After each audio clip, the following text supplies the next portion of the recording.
ஓம் சக்தி தாயே போற்றி. நீ நல்லது நினைத்தால் இந்த தாயின் ஆசீர்வாதத்தில் உனக்கு நல்லது மட்டுமே நடக்கும். என் அன்பு குழந்தையே, இன்று இந்த அம்மாவினுடைய வாக்கினை நீ கேட்கும் நேரம் உன் கர்ம வினைகள் அத்தனையும் நிச்சயமாக விலகிவிடும். என் தங்க பிள்ளையே, நீ கோடி கோடியாக கொட்டி கொடுத்தாலும் கிடைக்காத வரமல்லவா இந்த அம்மாவினுடைய ஆசீர்வாதம். இன்று என் குழந்தைக்கு அந்த ஆசீர்வாதம் கிடைத்திருக்கின்றது என்றால் என் பிள்ளை, நீ புரிந்து கொள்ள வேண்டிய விஷயம் என்ன தெரியுமா? இன்னும் நிறைய இருக்கின்றது என் தங்கமே. எல்லோரும் உன்னை ஒதுக்கி வைக்கின்றார்கள், எல்லோரும் உன்னை ஏளனமாக பார்க்கின்றார்கள். யாரும் உன்னை எந்த ஒரு விஷயத்திற்காகவும் சேர்த்து வைப்பது கிடையாது. நீ நல்லதை செய்தாலுமே அதில் ஒரு குற்றம் குறைகளை பார்த்து கொண்டுதான் இருப்பார்கள் என்று என் குழந்தை நீ வருத்தப்பட்டு என்னிடத்தில் முறையிட்டாய் அல்லவா என் தங்கமே. உன் அம்மா நான் உனக்கு துணையாக இருக்கும் பொழுது நீ எதை பற்றியும் கவலைப்பட்டு கொண்டிருக்காதே. நீ உண்மையாக ஒரு விஷயத்தை செய்வதனால்தான் இந்த அம்மாவினுடைய அன்பும் ஆசீர்வாதங்களும் உனக்கு கிடைத்திருக்கின்றது. அப்படி என்றால் நீ ஒன்றை நன்றாக புரிந்து கொள்ள வேண்டும் என் குழந்தையே.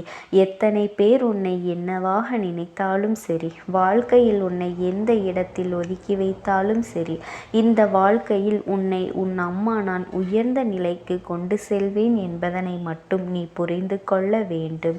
யாரும் இல்லை என்று வருந்தாமல் எந்த ஒரு சூழ்நிலையிலும் உனக்காக இந்த அம்மாவின் உன் இல்லத்தில் நின்று கொண்டிருப்பேன் என்பதனை மட்டும் நீ மறந்து விடாதே என் தங்க பிள்ளையே. பணம் மட்டும்தான் உலகம் என்று நினைத்த சில நல்ல மனங்களை கொண்ட மனங்களை காயப்படுத்துகின்றார்கள் அல்லவா? அப்படிப்பட்ட மனது இந்த பூமியை தவிர வேறு எங்கும் செல்லாதபடி ஆகும். இன்று உயிரோடு இருக்கும் வரை மட்டுமே அதை அனுபவிக்க முடியும். ஒருவேளை நாளை அவர்கள் இறந்து விட்டால் அதை கூட அவர்கள் எடுத்து செல்ல முடியுமா? நிச்சயமாக முடியாது. இதையெல்லாம் அவர்களுக்கு உணர்த்தக்கூடிய காலம் வந்துவிட்டது என் தங்க பிள்ளையே. அன்பாக பழகுவதை எல்லாம் மறந்து அழகாக எப்படி உண்மையாக பழக வேண்டும் என்று இந்த வாழ்க்கை உனக்கு கற்றுக் கொடுத்திருக்கின்றது அல்லவா? இதுவும் உனக்கு கிடைத்த நல்ல அனுபவம்தான் என்பதனை நீ மறந்து விடாதே. கஷ்டங்களை வளர்த்தவர்களை விட கஷ்டங்களை அனுபவித்து வளர்ந்தவர்களுக்குத்தான் தெரியும் என் தங்க குழந்தையே. ஒவ்வொருவர் வாழ்க்கை ஒவ்வொரு அடிக்கும் எவ்வளவு வலி என்று அவர்களுக்கு மட்டும்தான் தெரியும். தீராத பிரச்சனைகளை எல்லாம் தீர்த்துவிடும். ஆனால் இங்கு யார் முதலில் பேசுவது என்று ஆணவத்தில் தான் பல உறவுகள் பிரிந்து சென்று விடுகின்றது என் குழந்தையே. மனிதர்கள் இது போன்ற விஷயங்களை எல்லாம் புரிந்து கொள்வதற்கான கால நேரம் இன்னும் வரவில்லை.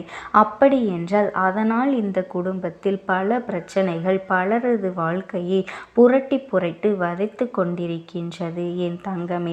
ஒரு மனிதனை மகிழ்ச்சியாக மாற்றக்கூடியது அவருடைய செல்வமோ பொருளோ கிடையாது. போதும் என்கின்ற எண்ணமும் எது வந்தாலும் ஏற்றுக்கொள்ளக்கூடிய மனப்பக்குவம்தான் ஒரு மனிதனை மகிழ்ச்சியாக வாழ்க்கையில் மாற்றுகின்றது என்பதனை புரிந்து கொண்டாலே போதும். இந்த வாழ்க்கை உனக்கு மிக சிறப்பானதாக மாறிவிடும் என் தங்க குழந்தையே. ஏறக்குறைய நீ இந்த நிலைமைக்கு வாழ்க்கையில் வந்து கொண்டிருக்கின்றாய் என் செல்ல குழந்தையே. நீ இந்த நிலையில்தான் இப்பொழுது வாழ்க்கையில் வாழ்ந்து கொண்டிருக்கின்றாய். சில விஷயங்களை மட்டும் நீ உன்னுடைய வாழ்க்கையில் திருத்தி கொண்டால் போதும் என் அன்பு பிள்ளையே. அப்படிப்பட்ட நிலையை நீ அடையும் பொழுது உனக்கு இன்பம் துன்பம் எது வந்தாலும் இரண்டும் ஒன்றுதான் என்ற மனப்பக்குவத்தை நீ அடைந்து விடுகின்றாய். நீ மிகப்பெரிய ஞானியாக மாறிவிட்டது போன்ற எண்ணம் தானாகவே வந்துவிடும். எல்லா சூழ்நிலையிலும் உனக்கான நேரம் நீயாகவே உருவாக்கி கொள்ள தொடங்கிவிட்டாய் அல்லவா? அது மட்டுமல்ல என் அன்பு பிள்ளையே, உனக்கான நேரத்தை நீயே உருவாக்க தொடங்க வேண்டும். உனக்காக வேறு யாரும் வந்து எந்த ஒரு விஷயத்தையும் நிரூபிக்க முடியாது அல்லவா? அப்படி வேறு யாரும் நிரூபித்தாலும் அது உன்னை விட சிறப்பாக இருக்காது என்பதனை நீ புரிந்து கொள். இப்படித்தான் நான் இருக்க வேண்டும் என்று சொல்லி யாரையும் ஒரு அடியாக திருத்திவிட முடியாது அல்லவா? என் குழந்தையே, என்னவோ எண்ணங்கள் உன் மனதில் எப்பொழுதும் இருந்து கொண்டே இருக்கும். இத்தனை பேரும் உன்னை சுற்றி நடந்து கொண்டிருந்த செயல்களை பார்க்கும் பொழுது மனது படுகின்ற பாடு என்னவென்று உன் அம்மா நான் அறிவேன் அல்லவா? என் தங்க பிள்ளையே, எனக்கு கோடி கோடியாக கொட்டி கொடுத்து என் மேல் வந்து கொட்டினாலும் அவர்கள் நினைத்த காரியத்தை நான் ஒருபொழுதும் செய்வதற்கு அனுமதிக்க மாட்டேன் என்பதனை நீ தெரிந்து கொள். அது மட்டுமல்ல, அவர்களின் வேண்டுதலுக்கு ஒருபொழுதும் நான் செவிசாய்க்க மாட்டேன் என்பதனையும் நீ புரிந்து கொள்ள வேண்டும். பணம் என்ற ஒன்று இந்த தெய்வத்திடம் ஒரு பொழுதும் செல்லாது என்பதனை நீ புரிந்து கொள். உண்மையான அன்பு என்ற ஒன்று மட்டும் இருந்தால் போதும். என்னிடத்தில் வந்து நிற்கின்ற எல்லோரும் அவர்கள் வாழ்க்கையில் கேட்ட வரங்களை எல்லாம் நான் நிச்சயமாக செய்து கொடுப்பேன் என்பதனை நீ ஒரு நாளும் மறந்துவிடக் கூடாது. என் தங்க பிள்ளையே, உனக்கு ஒரு அனுபவம் கிடைக்கும் வரை யாருடைய அறிவுரைகளையும் அப்படியே நீ முழுமையாக நம்பி கேட்டு விடாதே. ஏனென்றால் கஷ்டங்களை எல்லாம் அப்படியே முழுமையாக நம்பிவிட பார்த்தால் ஒன்றுமே தெரியாது. அதையெல்லாம் அனுபவிப்பவருக்கு மட்டும்தான் தெரியும் இந்த வலியும் வேதனையும் என்னவென்று. வாழ்க்கையில் கடினமான பக்கம் என்றால் என்னவென்று நான் இன்னொருவருக்கு கஷ்டம் என்று நம்முடைய கஷ்டத்தை போல அவர்கள் சொல்கின்றார்கள். அப்படி என்றால் அப்பொழுது நம்மால் எளிமையாக புரிந்து கொள்ள முடியும் அல்லவா? அதை விட்டு கொடுத்து ஒருவர் சுலபமாக இருந்து கொண்டு கஷ்டமாக இருந்து கொண்டு மற்றவர்களுக்கு வருகின்ற கஷ்டத்திற்கெல்லாம் அறிவுரைகளை சொன்னால் நிச்சயமாக எப்படி ஏற்றுக்கொள்ள முடியும் என்பதனை என் தங்க பிள்ளை, வாழ்க்கையில் எல்லா கஷ்டங்களையும் நமக்கு வரும் பொழுது மட்டும்தான் அது புரியும்.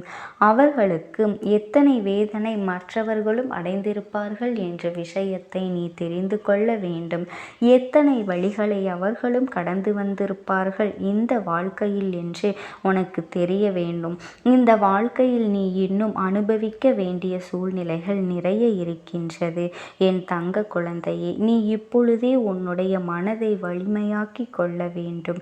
இனி வாழ்க்கையில் ஒரு பொழுதும் சோர்ந்து போய் நிற்கக்கூடாது. இனி வரும் நாட்கள் எல்லாம் இதைவிடவும் சற்று கடினமாகத்தான் இருக்கும். ஆனாலும் நீ கவலைப்படாதே. இது நாள் வரையிலும் நீ அனுபவித்த கஷ்டங்களும் வேதனைகளும் அவற்றையெல்லாம் உன்னை எளிதாக கடந்து வர வைத்துவிடும். என் பிள்ளையே, என்றும் உன் வாழ்க்கையில் உனக்கு நம்பிக்கை குறையக்கூடாது. நீ நல்ல நிலையை அடைய வேண்டும் என்றால் உன்னுடைய தன்னம்பிக்கையானது இன்னும் அதிகமாக வர வேண்டும். ஒரு பொழுதும் குறைந்துவிடக்கூடாது. நீ வளர்த்து கொள்ள வேண்டும் அல்லவா? அது மட்டுமல்ல என் பிள்ளையே, நீ எல்லா வசதியும் வாய்ப்போடு இருக்க வேண்டும். பணம் நிறைய சம்பாதிக்க வேண்டும் என்று சிந்திக்காமல் வாழ்க்கையில் நிம்மதியாக இருக்க வேண்டும். அன்போடு இருக்க வேண்டும். கிடைத்ததை அனுபவித்தால் போதும் என்ற மனப்பக்குவத்தோடு நீ இருக்க வேண்டும். இது உனக்கான வாழ்க்கை, உன்னுடைய வாழ்க்கை என்பதனை நீ புரிந்து கொண்டாலே போதும். என் பிள்ளையே, மற்றவர்களை பார்த்து ஒரு பொழுதும் என் பிள்ளை அவர்களைப் போல ஆடம்பரமாக வாழ வேண்டும், அவர்களைப் போல செலவுகள் செய்ய வேண்டும் என்று அவர்களைப் போல நடந்து கொள்ள வேண்டும் என்றும் ஆசைப்பட்டால் அது தவறு இல்லை. உன்னுடைய சூழ்நிலையை உணர்ந்து கொள்ளாமல் பிடிவாதமாக இதையெல்லாம் செய்யும் பொழுது உனக்கு கஷ்டங்களைத்தான் மேலும் மேலும் வந்து கொண்டிருக்கும் என்பதனை நீ மறந்துவிடாதே. இப்போது உன்னிடத்தில் எது இருக்கின்றதோ அதை வைத்து நீ நிம்மதியாக வாழ வேண்டும். உனக்கான எல்லா செல்வங்களும் உன்னை வந்து சேரும். உனக்கான உயர்ந்த நிலைமையை நீ அடையத்தான் போகின்றாய். ஆனால் தற்பொழுது நீ என்ன நிலையில் இருந்து கொண்டிருக்கின்றாயோ அதை மட்டும் அப்படியே ஏற்றுக்கொள்.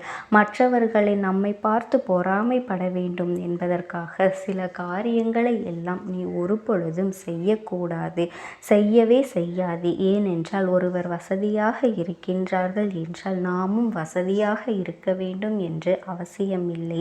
அவர்கள் வசதியாக இல்லை என்றாலும் எதற்காக அவர்களை பார்த்து நாம் மகிழ்ச்சியடைய வேண்டும்?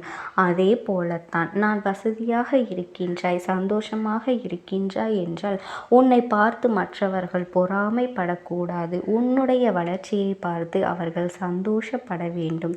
எத்தனை நாட்கள் அவர்கள் கஷ்டமாக இருந்தாலும் பல பிரச்சனையிலேயே இருந்தார்கள், குடும்ப பிரச்சனையில் இருந்தார்கள். இப்பொழுது அவர்களுக்கு நல்ல நிலை வந்துவிட்டது என்று, உழைப்பால் அவர்கள் உயர்ந்திருக்கின்றார்கள் என்று, அவர்கள் தன்னம்பிக்கையால் ஜெயித்திருக்கின்றார்கள் என்று அவர்களை பார்த்து நீ சந்தோஷப்பட வேண்டும். உன்னை மற்றவர்கள் பேச வேண்டுமே தவிர உன்னை பார்த்து வேறு யாரும் பொறாமைப்பட்டு விடக்கூடாது என்பதில் நீ உறுதியாக இருக்க வேண்டும். என் தங்க குழந்தைக்கு இந்த தாயானவளினுடைய அன்பும் ஆசீர்வாதங்களும் என்றென்றைக்கும் முழுமையாக கிடைக்கும். ஓம் சக்தி, ஓம் ஆதிபராசக்தி என்றது. என் தங்கமே, நான் உங்களுக்கு ஒரே ஒரு வாய்ப்பினை உருவாக்கி கொடுக்கின்றேன். அந்த ஆத்மாவின் வாக்கினை கேட்பதற்கு இதுவே உனக்கு கிடைக்கின்ற கடைசி வாய்ப்பாகவும் இருக்கலாம். அதனால் என் பிள்ளையே, இந்த வாய்ப்பினை நீ சரியாக பயன்படுத்தி கொண்டு அந்த ஆத்மா உன்னோடு என்ன பேச நினைக்கின்றது, அவர்கள் எதை உன்னிடத்தில் சொல்ல நினைக்கின்றார்கள், வெளிப்படுத்த முயற்சி செய்கின்றார்கள், எதனால் உன்னை தேடி வந்திருக்கின்றார்கள் என்பதனை எல்லாம் நீ தெரிந்து கொள்ள வேண்டும். என் தங்க பிள்ளையே, அவர்கள் எப்படி இந்த தெய்வத்தின் அருகில் வந்தார்கள் என்று நீ யோசிக்கலாம். என் தங்கமே, உன்னுடைய இல்லத்தில் சமீபத்தில் இறந்து போன ஒருவரினுடைய ஆத்மாவானது சில நாட்களாகவே உன் இல்லத்தை சுற்றி சுற்றி வருகின்றது. இந்த அம்மா அதனை கண்டுவிட்ட பிறகு, எதற்கு இங்கே சுற்றி கொண்டிருக்கின்றாய்? நீ இருக்க வேண்டிய இடத்தில்தானே இருக்க வேண்டும். என் பிள்ளையின் வீட்டில் உனக்கு என்ன வேலை என்று கேட்ட பொழுதுதான் அந்த ஆத்மா என்னிடத்தில் சொன்ன விஷயம், எனக்கும் என்னிடத்தில் இருக்க வேண்டும் என்றுதான் ஆசையாக இருக்கின்றது. ஆனால் சில விஷயங்கள் என்னை அங்கே செல்ல விடாமல் தடுத்து கொண்டு இருக்கின்றது. எனக்கு என்னுடைய குடும்பத்தில் இருக்கின்றவர்களிடம் பேசியாக வேண்டும். என் மனதில் தோன்றுகின்ற சில விஷயங்களை அவர்களிடத்தில் சொல்லிவிட்டால் நான் மனநிறைவோடு இங்கிருந்து சென்று விடுவேன். சில விஷயங்களை நான் அவர்களோடு பகிர்ந்து கொள்ளாமல் விட்டுவிட்டேன். அதற்கு சரியான நேரம் இப்பொழுது வந்திருக்கின்றது. இப்பொழுதும் சொல்லாமல் நான் சென்று விட்டால் இனி காலம் முழுவதும் என்னால் அவர்களிடத்தில் சொல்லிவிட முடியாது. இதற்கு நீங்கள்தான் துணையாக நிற்க வேண்டும் அம்மா என்று என்னிடத்தில் வாய்ப்பினை ஏற்படுத்தி கொடுக்க வேண்டும் என்று கேட்டது. என் தங்க குழந்தையே, இப்படி இருக்கும் பொழுது அவர்களிடத்தில் சொல்லிவிட முடியாது. அந்த வாய்ப்பினை ஏற்படுத்தி கொடுத்து என் வீட்டில் உள்ளவர்களிடம் பேச வைக்க வேண்டும் என்று என்னிடத்தில் கோரிக்கை வைத்தது. என் தங்கமே, இப்படி மனதிலே எந்த கெட்ட எண்ணங்களும் இல்லாமல் உன் குடும்பத்திற்காக பேச வேண்டும் என்று கேட்ட ஆத்மாவிற்கு நான் அந்த வாய்ப்பு வழங்குவது தானே முறையாக இருக்கும். அதனால் இந்த அம்மா அந்த ஆத்மாவிற்கு அந்த வாய்ப்பினை கொடுக்க முடிவுகள் செய்து இப்பொழுது உன்னோடு பேசுவதற்காக வரவழைத்திருக்கின்றேன். என் பிள்ளையே, அந்த ஆத்மாவானது உன்னிடத்திலே என்ன பேசுகின்றார்கள் என்பதனை நான் என் மூலமாக உன்னிடத்தில் பேசி சொல்கின்றேன். இந்த அம்மாவிடத்திலிருந்து தான் அவர்கள் மனதில் பேச நினைப்பதை எல்லாம் பேச முடியும்.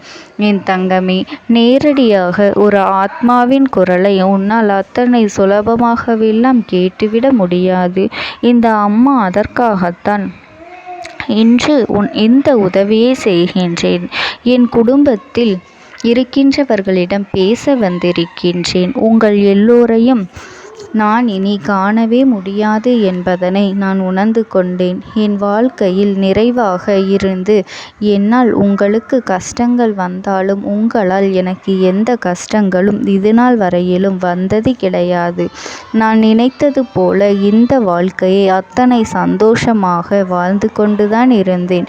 என் குடும்பத்தில் இருக்கின்றவர்களிடம் பேச வந்திருக்கின்றேன். உங்கள் எல்லோரையும் இனி நான் காணவே முடியாது என்பதனை நான் உணர்ந்து கொண்டேன். உங்களோடு இருந்த இந்த காலகட்டம் குறைவாக இருந்தாலும் எனக்கு கிடைத்த சந்தோஷங்களும் மகிழ்ச்சியும் ஏராளமாக இருந்தது. அதனால் எனக்கு எந்த ஒரு கவலையும் இதுவரையில் இருந்ததே கிடையாது. நான் நினைத்தது போல இந்த வாழ்க்கையை நான் சந்தோஷமாகத்தான் வாழ்ந்து கொண்டு இருந்தேன். ஆனால் இவ்வளவு காலம் எனக்கு சீக்கிரமாக என்னுடைய ஆயுள் முடிந்துவிடும் என்று எனக்கு முன்பே தெரியாது.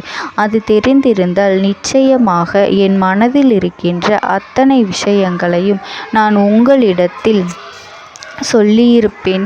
ஆனால் எல்லோரும் நினைப்பது போலத்தானே நானும் நினைத்திருந்தேன். எனக்கும் இந்த உலகத்தை விட்டு செல்ல வேண்டும் என்ற ஆசை கிடையாது. மற்றவர்கள் சொல்வது போல எதற்காக பிறந்தோம், நாம் ஏன் பிறந்தோம் என்று ஒரு நாளும் நான் நினைத்தது கிடையாது.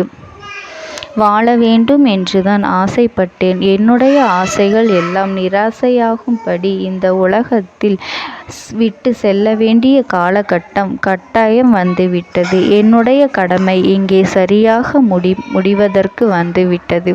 இன்று நான் உங்களோடு பேச வந்ததற்கு முக்கியமான காரணம், சில விஷயங்களை எல்லாம் உங்களோடு சொல்லாமல் விட்டுவிட்டேன். எப்படி நடக்கும் என்று தெரியாமல் நான் சில விஷயங்களை செய்தும் முடித்துவிட்டேன். அதற்காக உங்களிடத்தில் நான் மன்னிப்பு கேட்டுக்கொள்கின்றேன். இதை உங்களிடத்தில் பகிர்ந்து கொள்ள வேண்டும் என்றுதான் இன்று நான் வந்திருக்கின்றேன். உங்களை நான் மனதார வணங்குகின்றேன். இந்த வாய்ப்பினை நான் சரியாக பயன்படுத்தி கொள்ள விரும்புகின்றேன். அதனால்தான் என் மனதில் இருக்கின்ற விஷயங்கள் எல்லாம் நான் சொல்லிவிடுகின்றேன். சிறிது நேரம் அமைதியாக அமர்ந்து என்னுடைய வார்த்தைகளை கேட்டாலே போதும். என்னுடைய அன்பினை புரிந்து கொண்டு அதுவே எனக்கு போதும். நான் நிச்சயமாக இங்கிருந்து நல்லபடியாக சென்று விடுவேன். இன்று உங்களோடு பேச வந்ததற்கு ஒரு முக்கியமான காரணம், நான் சில விஷயங்களை சொல்லாமல் விட்டுவிட்டேன். இப்படி நடக்கும் என்று எனக்கு ஒரு நாளும் தெரியாமல் சில விஷயங்களை செய்துவிட்டேன். அதை உங்களிடத்தில் பகிர்ந்து கொள்ளத்தான் வந்திருக்கின்றேன். என் மனதில் நினைக்கின்ற விஷயம் என்ன தெரியுமா? நான் உங்களை நன்றாக பார்த்து கொள்ள வேண்டும். உங்களின் ஆசைகளை எல்லாம் நிறைவேற்றி கொடுக்க வேண்டும். உங்கள் வாழ்க்கையில் நடத்தி கொடுக்க முடியாமல் போனாலும் இனிமேல் அதையெல்லாம் நடத்தி கொடுக்க வேண்டும் என்று ஆசைப்பட்டு என்னால் ஆன முயற்சிகளை எல்லாமே செய்து கொண்டிருந்தேன். ஆனால் முழுமையான பலன்களை கொடுப்பதற்கு முன்பாகவே இது போன்று நடந்துவிட்டது. அதனால் நான் ஏதேனும் குற்றம் குறைகள் செய்திருந்தாலும், ஏதேனும் உங்களுக்கு மனதிற்குள் கஷ்டத்தை தந்திருந்தாலும் என்னை மன்னித்து விடுங்கள். நான் எப்பொழுதும் உங்கள் மீது உண்மையான அன்பினைத்தான் வைத்து கொண்டிருக்கின்றேன். நான் ஒரு நாளும் மனதில் ஒன்றும் வெளியில் ஒன்றுமாக ஒரு நாளும் நான் நடந்து கொண்டது இல்லை. அதனால் என்னவோ என்னுடைய குணங்கள் சிலருக்கு இங்கே பிடிப்பதே இல்லை. எதுவாக இருந்தாலும் என்னோடு இருக்கின்ற என் குடும்பத்திற்கு தெரியும் அல்லவா நான் யார், என்னுடைய அன்பு எப்படிப்பட்டது என்று.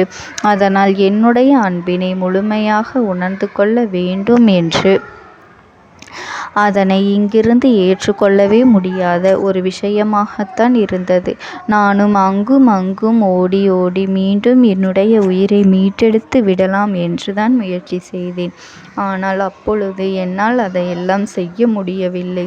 உயிரற்ற உடலாக இங்கே நின்று கொண்டிருக்கின்றேன். நாட்கள் செல்ல செல்ல இதை எனக்கு ஏற்றுக்கொள்ள பழகிவிட்டது. இனிமேல் இதுதான் என்னுடைய உலகம். மீண்டும் அங்கே செல்ல முடியாது என்பதனை நான் புரிந்து கொண்டேன். செல்ல முடியாவிட்டாலும் ஆத்மா என்று ஆன பிறகு என்னுடைய உலகத்தில் இருந்தால்தான் எனக்கு சந்தோஷம். மீண்டும் மனித வாழ்க்கைக்குள் என்னால் நுழைந்துவிட முடியாது.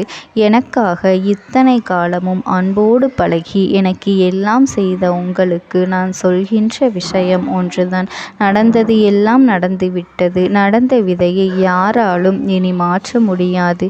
இனி நான் உங்களோடு இருக்க வேண்டும் என்று நினைத்தால் கூட அது நடக்காது.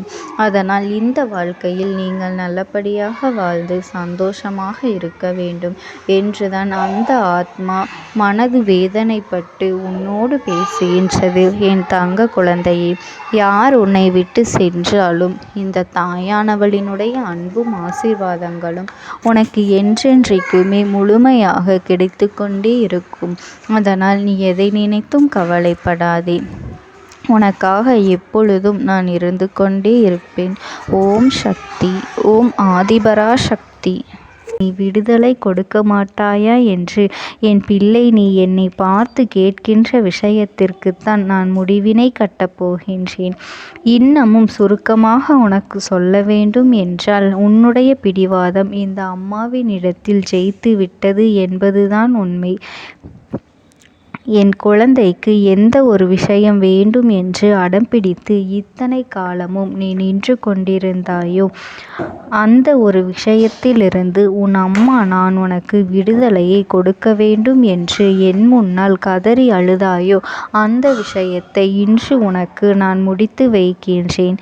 என் பிள்ளையே, சுற்றி இருக்கின்ற உறவுகளையெல்லாம் நம்புவதை விட்டுவிட்டு சற்று விலகி நிற்பதுதான் எல்லோருக்குமே நல்லது. ஏனென்றால் யாருடைய குணம் எப்பொழுது எப்படி மாறும் என்று யாராலும் கணித்துவிட முடியாது. ஒருவரிடத்தில் நல்லபடியாக பேசிக்கொண்டு வந்திருப்பாயானால் அவர்கள் மனதிற்குள் என்ன இருக்கின்றது என்று உன்னால் ஒரு பொழுதும் தெரிந்து கொள்ள முடியாது. அவர்களுக்குள் 1000 விஷயங்கள் ஓடும். உனக்கு செய்து தருவேன் என்று வாக்குறுதியை கொடுப்பார்கள். ஆனால் அதன் பிறகு பார்த்தாயானால் ஒரு நிமிடம் கூட யோசிக்காமல் சற்றென்று இவர்களுக்கு முடியாது என்று சொல்லிவிடுவார்கள். மனதிற்குள் அவர்கள் நினைப்பது, நீ சொல்வதை சொல்லிவிட்டு போ, நான் எதற்காக உனக்கு உதவி செய்ய வேண்டும் என்று எண்ணிக்கொண்டிருப்பார்கள். இது போன்ற போலிகள் அதிகமாக நிறைந்து இருக்கின்ற இந்த உலகத்தில் ஒரு விஷயத்திற்காக என் பிள்ளை நீ ஆசைப்படுகின்றாய் என்றால் அதை மிகவும் நான் கவனத்தோடு புரிந்து கொண்டு உன் வாழ்க்கைக்கு அது சரியா தவறா என்று, தேவைதானா தேவையில்லையா என்று, ஒரு வேலை கிடைத்தால் உன் வாழ்க்கை தெளிவாக இருக்குமா என்றால் நான் புரிந்து கொண்டுதான் உன் அம்மா நான் உன்னிடத்திலே சொல்ல முடியும் என்பதனை புரிந்து கொள். உனக்கு எத்தனை கால தாமதங்கள் ஆகியது என்பதனை அதனை புரிந்து கொள்ள அதை உன்னிடத்தில் ஒப்படைக்க வந்ததற்கு காரணம், பல அதிசக்தி வாய்ந்த பூஜைகளாலும் தெய்வங்களை நீ தொடர்ந்து வணங்கி கொண்டிருப்பதாலும் மட்டும்தான் உன் வேண்டுதல்கள் உச்சத்தை தொட்டுவிட்டது. தெய்வத்தின் மனதை நீ தொட்டுவிட்டாய். இனிமேல் உன்னிடத்திலிருந்து தெய்வத்தினால் தப்பிக்க முடியாது. நிச்சயமாக இனிமேல் இதனை நீ கொடுத்துதான் ஆக வேண்டும். எந்த எல்லைக்கும் செல்வதற்கு தயாராகிவிட்டாய். கடவுளுக்கு என்னென்ன செய்ய வேண்டுமோ அதையெல்லாம் என் பிள்ளை மனதார செய்து விட்டாய். உன்னுடைய அன்பிற்கு இந்த அம்மா நான் 5வது நாள் உன் வாழ்க்கையில் மிகப்பெரிய பிரச்சனையை தீர்த்து கொடுக்கின்றேன். அம்மாவினை நம்பினால் உனக்கு சத்தியம். என்னை நீ நம்பவில்லை என்றால் இந்த அம்மாவினால் நிச்சயமாக எந்த விஷயத்திலும் இதற்கு பொறுப்பாக முடியாது. உனக்கு நடப்பதை கூட நீ உணராமல் இருந்துவிட்டு நிச்சயமாக உன்னுடைய மனநிலையில் தான் மாற்றங்களை கொண்டு வர வேண்டும். இதனை புரிந்து கொள். ஒரு முறை அல்ல, பல முறை இதை நான் சொல்லியிருக்கின்றேன். வாழ்க்கையில் தெய்வத்தினுடைய சக்தி வந்துவிட்டது என்றால் உனக்கு பல நல்ல விஷயங்கள் செய்வதற்கு முயற்சிகளையும் செய்து கொடுத்தது. ஆனால் என் பிள்ளை நீ உன் மனதிற்குள் வைத்திருக்கின்ற தேவையற்ற எண்ணங்களால் அதை தொலைத்து விட்டாய். ஒரு பொழுதும் நீ தொலைக்கவும் மாட்டாய். தொலைக்க இருக்கவும் கூடாது.